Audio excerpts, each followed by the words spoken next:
তো বন্ধুগুলিয়া মুই তোমাক কয়টা কথা কবার চাং। সেটা হইল, কথাটা হচ্ছে যে দীপু দাসক যে মারছে, আমার দীপু দাসক যে মারছে বাংলাদেশত, যে কতগুলিয়া মাগির বেটার ঘর কয় যে দীপু দাস বলে ধর্মের নামে নানান কথা কইছে, কিন্তু আসলে ওগুলিয়া কিছুই নয়। ঠিক আছে, দীপু দাসক চক্রান্ত করি মারা হয়েছে। আর যে মাগির বেড়ার ঘর মারছে, যে মাগির বাচ্চার ঘর মারছে, এই মাগির বেটা করে তো ভালো হবার নয়।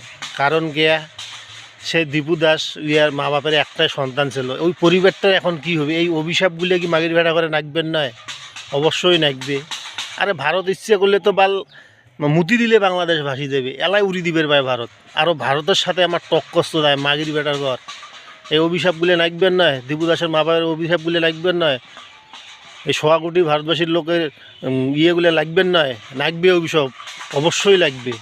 মাগির বেটা করে ভালো হবার নয়। মুই এইটুকুই বলুম, বেশি কিছু না কম।